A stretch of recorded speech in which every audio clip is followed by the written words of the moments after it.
கிறிஸ்து இயேசுவில் என் அன்புக்குரிய சகோதரிகளே, சகோதரரே, வேளாங்கண்ணி ஆரோக்கிய அன்னையினுடைய திருவிழாவை சிறப்பிக்க சிங்கப்பூரின் பல பகுதிகளில் இருந்தும் வருகை வந்திருக்கிற உங்கள் ஒவ்வொருவருக்கும் எனது அன்பு கலந்த வணக்கத்தையும் மகிழ்ச்சி நிறைந்த திருநாள் வாழ்த்துக்களையும் தெரிவித்துக் கொள்கிறேன்.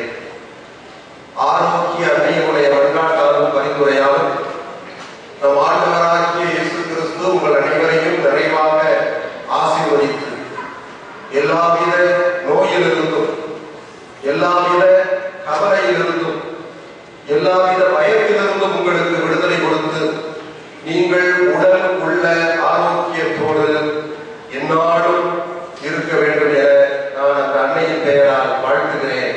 அதற்காக இந்த திருப்பலியிலே தொடர்ந்து ஜெபிக்கின்றேன். இன்று ஆரோக்கிய அன்னையுடைய பிறந்த நாள். பிறந்த நாள் என்று சொன்னபோதே எல்லாருக்கும் உற்சாகமாக இருக்கிறது. எப்போதும் பிறந்த நாளுக்கு ஒரு சிறப்பு உண்டு. எல்லாருமே பிறந்த நாளிலே மகிழ்ச்சி அடைகின்றார்கள். குறிப்பாக குழந்தைகள். குழந்தைகளுக்கு வெறுமனே பர்த்டே என்று சொல்ல தெரியாது. நாளை என்னுடைய ஹாப்பி பர்த்டே என்று சொல்லுகின்ற ஒரு பழக்கம் தான் இருக்கிறது. அந்த அளவுக்கு மகிழ்ச்சியும் அந்த பிறப்பும் பிறந்த நாளும் இணைந்து செல்கின்றன என்று நாம் பார்க்கலாம். நம்முடைய அன்னைக்கே இன்று நாம் பிறந்த நாளை கொண்டாடுகிறோம் என்றால் அதிலே ஒரு இரட்டிப்பான மகிழ்ச்சி நம் அனைவருக்கும் இருக்கிறது என்பதை நாம் உணர்ந்து பார்க்கிறோம். இந்த உலகிலே தோன்றுகின்ற ஒவ்வொரு குழந்தையும் கடவுளிடமிருந்து ஒரு செய்தியை கொண்டு வருகிறது என்று பெரியவர்கள் சொல்கின்றார். அந்த செய்தி என்ன? கடவுள் இந்த உலகை அன்பு செய்கிறார் என்கிற செய்தியை தான் ஒவ்வொரு குழந்தையும் அது பிறக்கின்ற பொழுது, பிறந்த இந்த உலகிற்கு வருகின்ற பொழுது அந்த உலகிற்கு சொல்லுகின்ற நற்செய்தி அது. கடவுள் இந்த உலகை எவ்வளவோ தீமை நிறைந்த உலகாக இருக்கலாம், தொல்லைகள் நிறைந்த உலகாக இருக்கலாம், ஆனால் கடவுள் தொடர்ந்து அன்பு செய்கிறார் என்கிற ஒரு அற்புதமான செய்தியை ஒவ்வொரு குழந்தையும் இந்த உலகுக்கு சொல்லுகிறது என்றால் நம் அன்னையினுடைய பிறப்பு அதை இன்னும் அழுத்தமாகவே ஆழமாகவே சொல்லுகிறது என்று சொல்லலாம். காரணம், மரியன்னையினுடைய பிறப்பு கடவுள் இந்த உலகை அன்பு செய்கிறார் என்கிற செய்தியை மட்டும் சொல்லவில்லை. அந்த கடவுளுடைய அன்பின் வடிவான இறைமகன் இயேசு இருக்கிறாரே, அவரையே ஒரு காலத்திலே தன்னுடைய வயிற்றில் தாங்கி பெற்றெடுத்து இந்த உலகுக்கு மீட்பராக கொடுக்கின்ற ஒரு பேற்றை அவர்கள் பெற்றுள்ள காரணத்தினார். செய்தி அல்ல, அன்பு இங்கே செயலாக அந்த இறைமகன் கிறிஸ்துவனுடைய பிறப்பிலே வாழ்கிறது. அந்த பிறப்புக்கு துணை போயவர்கள் நம்முடைய அன்னை கன்னிமரியா என்பதை எண்ணி பார்க்கின்ற பொழுது நாம் இன்னும் மகிழ்ச்சி அடைகிறோம். கடவுள் அன்பு செய்கிறார் என்பதை யோவான் நற்செய்தி 3ஆம் அதிகாரம் 16ஆம் வசனத்திலே மிக அழகாக சுருக்கமாக சொல்லுகின்றார். தம் ஒரே மகன் மீது நம்பிக்கை கொள்ளும் எவரும் அழியாமல் நிலை வாழ்வை பெறும் பொருட்டு அந்த மகனையே உலகுக்கு அழைக்கும் அளவுக்கு கடவுள் உலகின் மேல் அனுப்பிவிட்டார். ஒரே மகன், அந்த அன்பு மகனை இந்த உலகிற்கு அழிக்கும் அளவுக்கு கடவுள் உலகின் மேல் அன்பு கொடுத்தார். அந்த மகனை ஈன்றெடுக்கின்ற பேரு யாருக்கு கிடைத்தது என்றால் அந்த அன்னை கன்னிமரியாவுக்கு கிடைத்தது என்பதை நாம் எழுதுகின்ற பொழுது மகிழ்ச்சி அடைகிறோம், பெருமைப்படுகிறோம். யூத மக்கள் மத்தியிலே ஒரு பழமொழி இருக்கிறது. கடவுள் எங்கும் இருக்க முடியாது என்ற காரணத்தினால் அவர் தாய்மார்களை படைத்திருக்கிறார் என்பதுதான் அந்த பழமொழி. கடவுள் எங்கும் இருக்க முடியாது என்கிற காரணத்தினால் அவர் தாய்மார்களை படைத்து அவர்களாகவே உலகம் எங்களும் வைத்திருக்கிறார் என்று சொல்கின்றார். இதனுடைய பொருள் என்ன? ஒரு முரண்பாடாகவே நமக்கு தோன்றும். காரணம், யூதர்கள் கடவுள் நம்பிக்கை கொண்டவர்கள், கடவுள் எங்கும் இருக்கிறார், எல்லாவற்றிற்கும் ஆதிகாரங்களாய் இருக்கிறார் என்கிற ஆழ்ந்த கொள்கை குறிப்பு உடையவர்கள். அப்படி இருந்தும் அவர்கள் இவ்வாறு சொல்லுகிறார்கள் என்றால் கடவுள்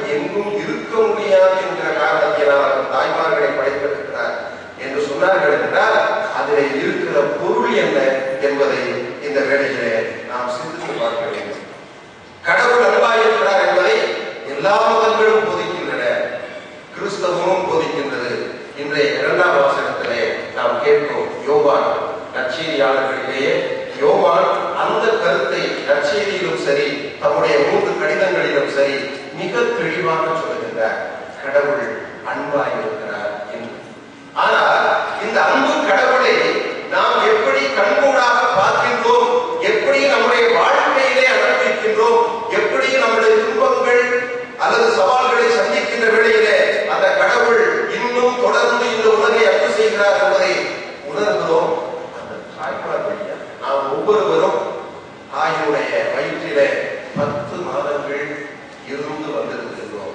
அன்றிலிருந்தே அந்த தாயினுடைய அன்பை சுவைக்க அனுபவிக்க ஆரம்பித்திருக்கின்றோம். அந்த தாய் எவ்வளவு துன்பப்படுகின்றார்கள், எவ்வளவு தியாகம் செய்கின்றார்கள். தூய்மையான அன்பு, தியாகம் உரைத்த அன்பு, அந்த தாயினுடைய அன்பு. குழந்தையை பாதுகாக்க வேண்டும் என்பதற்காக தன்னுடைய வயிற்றை கட்டி வாயை கட்டி எவ்வளவோ தியாகங்கள் செய்து 10 மாதம் அந்த குழந்தைக்காக பத்தியம் இருந்து தவம் இருந்து இறுதியிலே அந்த குழந்தையை பெற்றெடுக்கின்றார்கள். அது மட்டுமல்ல, பெற்றெடுத்த பின்னரும் வயதுக்கு வரும் வரை அதை பாலூட்டி சீராட்டி தாளாட்டி பேணி வளர்க்கின்ற ஒரு நிலை. வயதுக்கு வந்த பின்னரும் இறுதி வரை அந்த குழந்தை எங்கு இருக்கிறதோ, எப்படி அது தன்னுடைய வாழ்க்கையை கடத்துகிறதோ என்றெல்லாம் கவலைப்படுகின்ற ஒரு நிலைதான் அந்த தாய் உள்ளம், அந்த தாயினுடைய அன்பு உள்ளம். இதை நாம் ஒவ்வொருவரும் நம்முடைய வாழ்க்கையை அனுபவித்திருக்கிறோம். பிற சொல்லி தெரிய வேண்டியதில்லை. அப்படி இருக்கின்ற காரணத்தினால கடவுள் அன்பாய் இருக்கிறார் என்பதை இந்த தாய்மார்கள் வாயிலாக, அவர்களுடைய அன்பு வாயிலாக நாம் சிறப்பாக அறிந்து கொள்ள முடியும் என்கிற ஒரு பின்னணியில் தான் யூதர்கள் சொல்லுகின்றார்கள். கடவுள் எங்கும் இருக்க முடியாது என்கிற காரணத்தினால் அவர் தாய்மார்களை படைத்து ஆயிரக்கணக்கில் பல்லாயிரக்கணக்கில் கோடிக்கணக்கில் படைத்து ஆங்காங்கே அவர்களை வைத்திருக்கிறார்கள். அந்த தாய்மார்களை பார்க்கின்ற போதெல்லாம், அந்த தாய்மார்களுடைய வாழ்க்கையிலே வழிந்தோடுகின்ற அந்த அன்பை பார்க்கின்ற போதெல்லாம் நம்முடைய நினைவுக்கு வர வேண்டியது கடவுளுடைய அன்பு. கடவுள் எந்த அளவுக்கு நாம் ஒவ்வொருவரையும் அன்பு செய்கிறார் என்பதை நாம் புரிந்து கொள்வதற்காகவே கடவுள் இப்படி ஒரு உத்தியை கையாளுகிறார் என்கிற ஒரு சிந்தனையின் அடிப்படையில் தான் யூதர்கள் அதை சொல்லி இருக்கிறார்கள் என்பதை நாம் பார்க்க வேண்டும். வழக்கமாக கடவுளை தந்தையாகவே பார்த்து பார்த்து நாம் வழக்கப்படுகிறோம். யூத மதத்திலும் சரி, கிறிஸ்தவ மதத்திலும் சரி, இன்னும் பெரும்பான்மையான மதங்களிலே கடவுளை தந்தையாக ஆணாக பார்க்கின்ற ஒரு ஆணாதிக்க பார்வை நிச்சயம் இருக்கத்தான் செய்கிறது. பழைய ஏற்பாட்டிலே அந்த ஒரு கருத்து இருக்கிறது. இருந்த போதிலும் அவ்வப்போது அந்த கடவுளை தாயாக பார்க்கின்ற ஒரு பார்வையும் இருக்கிறது என்பதை இந்த நேரத்திலே உங்களுடைய கவனத்திற்கு கொண்டு வர விரும்புகிறேன். இன்றைய முதல் வாசகம் ஓசேயா இறைவாக்கு நூலிலிருந்து எடுக்கப்பட்டிருக்கிறது. 4 வசனங்கள். அந்த வசனங்களிலே அந்த கடவுள், இஸ்ராயேலின் கடவுள், அந்த இஸ்ராயேலை எந்த அளவுக்கு அன்பு செய்தார் என்பதை ஓசேயா வர்ணிக்கிறார். அவ்வாறு வர்ணிக்கின்ற வேளையிலே தாய் என்று அவர் வெளிப்படையாக சொல்லவில்லை. ஆனால் அந்த தாயின் பண்புகளை எல்லாம் ஒட்டுமொத்தமாக வடித்து இந்த அதிகாரத்திலே சொல்கிறார். இஸ்ராயேல் குழந்தையாய் இருந்த போது அவன் மேல் அன்பு கூர்ந்தேன். அதை எப்படியெல்லாம் விளக்குகிறார் என்று பாருங்கள். இஸ்ராயேலுக்கு நடை பயிற்றுவித்தது நானே, கையில் ஏந்தியதும் நானே, குணமாக்கியதும் நானே. நடை பயிலுகின்ற வேளையிலே கால் இடறி விழுந்து விட்டால் அந்த காயத்திற்கு மருந்து போட வேண்டும், குணமாக்க வேண்டும். பரிவு என்னும் கட்டுகளால் அவர்களை பிணைத்து அன்பு கயிர்களால் கட்டி நடத்தி வந்தேன் என்று சொல்கிறார்.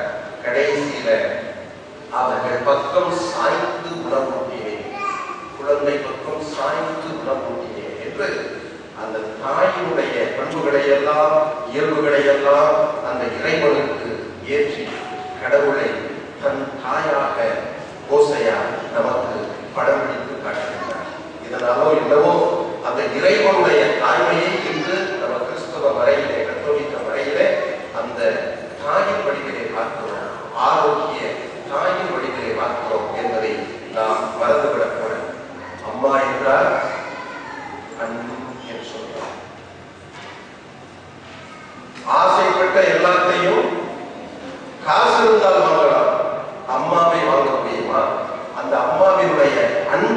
வாங்கினீங்களா? வாங்கவே வேற எல்லாத்தையும் வாங்க. காரணம் அம்மா என்றார் அன்பு. அந்த அன்பு அந்த தாயினுடைய வாழ்விலே விளங்குவதை பார்க்கிறோம். ஏதோ வரலாற்றிலேயே ஒரு முறை நிகழ்ந்தது என்று அல்ல, தொடர்ந்து அந்த தாய் இந்த உலகின் மீது கொண்டிருக்கின்ற கரிசனையை, அன்பை, அக்கறையை தொடர்ந்து வெளிப்படுத்திக் கொண்டு இருக்கின்றார்.